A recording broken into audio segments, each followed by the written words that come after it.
NEET പരീക്ഷാ ദിനത്തിൽ വിദ്യാർത്ഥികളുടെ ഭാവി തുലച്ച് കോൺഗ്രസ് റാലി. ഹോം അപ്ലയൻസസും കിച്ചൺ അപ്ലയൻസസും ഒക്കെ വാങ്ങുമ്പോൾ ചെറിയ തവണകളായി തിരിച്ചടയ്ക്കാനുള്ള EMI സ്കീമുകൾ മൈജി ഫ്യൂച്ചറിലുണ്ടല്ലോ.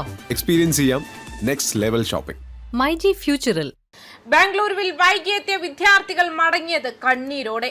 രാഹുൽ ഗാന്ധി ഇത്തരത്തിലൊരു പരീക്ഷയെക്കുറിച്ച് അറിഞ്ഞതേയില്ല. എന്നാൽ പ്രധാനമന്ത്രി വിദ്യാർത്ഥികൾക്കായി കാത്തുനിന്നത് 45 മിനിറ്റ്. പരീക്ഷ എഴുതാൻ പോകുന്ന വിദ്യാർത്ഥികൾക്ക് യാതൊരുവിധ അസൗകര്യവും ഉണ്ടാകാതിരിക്കാനാണ് മോദി വിമാനത്താവളത്തിൽ കാത്തുനിന്നത്. എന്നാൽ കുട്ടികളുടെ ഭാവി തുലയ്ക്കുന്ന രീതിയിലാണ് രാഹുൽ ഗാന്ധിയും പാർട്ടിയും സ്വീകരിക്കുന്ന നിലപാടുകൾ. ഇവിടെയാണ് എന്തുകൊണ്ട് മോദി എന്ന ചോദ്യത്തിന് പ്രസക്തിയേറുന്നത്. രാഹുൽ എന്തുകൊണ്ട് വെറും കോൺഗ്രസുകാരനായി തുടരുന്നു എന്നതിന്റെ ഏറ്റവും വലിയ തെളിവാണിത്. BJP രാജ്യം ഭരിക്കുന്നതും കോൺഗ്രസ് ഒരു മൂലയ്ക്ക് ഒതുങ്ങുന്നതും ഇക്കാരണങ്ങൾ കൊണ്ടാണ്. ഇന്നലെ നടന്ന നീറ്റ് UG 2026 പുനഃപരീക്ഷയ്ക്കിടെ ഹൃദയഭേദക ദൃശ്യങ്ങളാണ് ബാംഗ്ലൂരുവിൽ നിന്നും പുറത്തു വന്നത്. നഗരത്തിലെ പാലസ് റോഡിലുള്ള ഗവൺമെന്റ് രാമനാരായണ ചെല്ലാരം കോളേജിലെ പരീക്ഷാ കേന്ദ്രത്തിന് പുറത്ത് പ്രവേശനം നിഷേധിക്കപ്പെട്ട വിദ്യാർത്ഥികൾ കണ്ണീരോടെ നിൽക്കുന്നതിന്റെ വീഡിയോകൾ സോഷ്യൽ മീഡിയയിൽ വൈറലായി. കോൺഗ്രസ് റാലിയിൽ കുടുങ്ങി വൈകിയെത്തിയ വിദ്യാർത്ഥികൾക്ക് റിപ്പോർട്ടിംഗ് സമയപരിധി കഴിഞ്ഞതിനാൽ പരീക്ഷാ കേന്ദ്രത്തിൽ പ്രവേശനം അനുവദിച്ചില്ല. ഒരു വീഡിയോയിൽ പരീക്ഷ നഷ്ടമാകുമെന്ന ഭയത്തിൽ ഒരു വിദ്യാർത്ഥിനി അടഞ്ഞ ഗേറ്റ് കയറി അകത്ത് കടക്കാൻ ശ്രമിക്കുന്നതും കാണാം. വർഷങ്ങളായുള്ള കഠിന അധ്വാനവും സ്വപ്നങ്ങളും മിനിറ്റുകളുടെ വൈകല്യത്തിൽ തകർന്നു വീണ കാഴ്ചയായിരുന്നു അത്.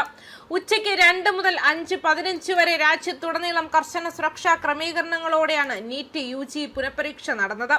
ലക്ഷക്കണക്കിന് വിദ്യാർത്ഥികൾ പങ്കെടുത്ത ഈ നിർണായക പരീക്ഷയ്ക്കിടെയാണ് ബാംഗ്ലൂരുവിൽ വലിയ വിവാദം പൊട്ടിപ്പുറപ്പെട്ടത്.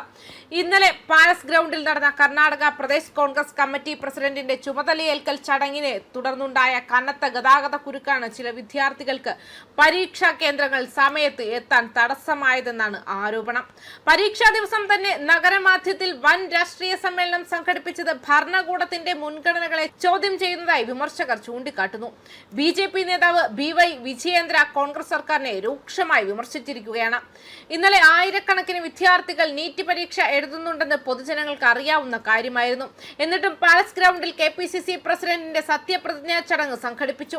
അതുമൂലം ബാംഗ്ലൂരുവിൽ എത്ര വലിയ ഗതാഗത കുരുക്കുണ്ടാകുമെന്ന് കോൺഗ്രസിന് നന്നായി അറിയാമായിരുന്നുവെന്നും അദ്ദേഹം പറഞ്ഞു. വിദ്യാർത്ഥികളുടെ ഭാവിയേക്കാൾ രാഷ്ട്രീയ ശക്തി പ്രകടനത്തിനാണ് കോൺഗ്രസ് മുൻഗണന നൽകിയതെന്നും വിജയേന്ദ്ര ആരോപിച്ചു. ആഴ്ചകളായി വിദ്യാർത്ഥികളുടെയും പരീക്ഷാ വിഷയങ്ങളുടെയും പേരിൽ രാഷ്ട്രീയം കളിച്ചവർ യഥാർത്ഥത്തിൽ വിദ്യാർത്ഥികൾക്ക് പിന്തുണ ആവശ്യമുള്ള സമയത്ത് ഉത്തരവാദിത്വം പോലും കാണിച്ചില്ല എന്നും അദ്ദേഹം വിമർശിച്ചു. ഈ ട്രാഫിക് കുരുക്ക് കാരണം നിരവധി വിദ്യാർത്ഥികൾക്ക് പരീക്ഷ എഴുതാൻ സാധിച്ചില്ലെന്ന റിപ്പോർട്ടുകളും പുറത്തു വന്നിട്ടുണ്ട്. കോൺഗ്രസിന്റെ യഥാർത്ഥ മുഖമാണ് ഇന്നലെ പുറത്തു വന്നത്. വിദ്യാർത്ഥികൾക്ക് സൗകര്യമുള്ളപ്പോൾ അവരെ ഉപയോഗിക്കുകയും അസൗകര്യം ഉണ്ടാകുമ്പോൾ അവഗണിക്കുകയും ചെയ്യുന്ന സമീപനമാണ് അവർ കാണിച്ചതെന്നും വിജയേന്ദ്ര കുറ്റപ്പെടുത്തി. ഒരു പരീക്ഷ നഷ്ടപ്പെടുന്നത് ഒരു ദിവസം നഷ്ടപ്പെടുന്നതല്ല. ചിലർക്കത് ഒരു വർഷം, ചിലർക്കത് ജീവിതത്തിലെ ഏറ്റവും വലിയ അവസരമാണ്. പരീക്ഷയുടെ ഗൗരവം അറിയാമായിരുന്നിട്ടും ട്രാഫിക് നിയന്ത്രണം പോലും ഉറപ്പാക്കാൻ സാധിക്കാത്തത് കോൺഗ്രസ് സർക്കാരിന്റെ ഗുരുതര ഭരണപരമായ വീഴ്ചയാണെന്ന വിമർശനം ശക്തമാവുകയാണ്. രാഷ്ട്രീയ റാലികൾക്കും ശക്തി പ്രകടനങ്ങൾക്കും സമയം കണ്ടെത്തുന്ന ഭരണകൂടം വിദ്യാർത്ഥികളുടെ ഭാവി സംരക്ഷിക്കാൻ എന്തുകൊണ്ട് തയ്യാറായില്ല? ബാംഗ്ലൂരിൽ ഉയർത്തുന്ന ഈ ചോദ്യം രാജ്യത്താകമാനം ചർച്ചയാവുകയാണ്. അതേസമയം നീറ്റ് UG പുനഃപരീക്ഷ എഴുതുന്ന വിദ്യാർത്ഥികൾക്ക് അവരുടെ പരീക്ഷാ കേന്ദ്രങ്ങളിലേക്കുള്ള യാത്രയിൽ ഒരു അസൗകര്യവും ഉണ്ടാകാതിരിക്കാനാണ് പ്രധാനമന്ത്രി നരേന്ദ്രമോദി ഞായറാഴ്ച ഡൽഹി വിമാനത്താവളത്തിൽ നിന്നും പുറപ്പെടുന്നത് വൈകിപ്പിച്ചത്. ഔദ്യോഗിക വിവരമനുസരിച്ച് ഉച്ചയ്ക്ക് 1:15 പ്രധാനമന്ത്രി ഡൽഹി വിമാനത്താവളത്തിൽ എത്തിയത്. നീറ്റ് പരീക്ഷ ഉച്ചയ്ക്ക് 2 മണിക്ക് ആരംഭിക്കാനിരുന്നതിനാൽ ഉടൻ തന്നെ വീട്ടിലേക്ക് പോകുന്നതിന് പകരം അദ്ദേഹം വിമാനത്താവളത്തിൽ തന്നെ തുടരാൻ തീരുമാനിച്ചിരുന്നു. ആയിരക്കണക്കിന് ഉദ്യോഗാർത്ഥികൾ പരീക്ഷാ കേന്ദ്രങ്ങളിലേക്ക് യാത്ര ചെയ്യുന്ന നിർണായക കാലയളവിൽ ദേശീയ തലസ്ഥാനത്ത് ഗതാഗതം സുഗമമായി തുടരുന്നുവെന്ന് ഉറപ്പാക്കാനാണ് തീരുമാനമെടുത്തതെന്നാണ് ഉദ്യോഗസ്ഥർ വ്യക്തമാക്കിയത്. ന്യൂസ് ഡെസ്ക് കർമ്മ ന്യൂസ്.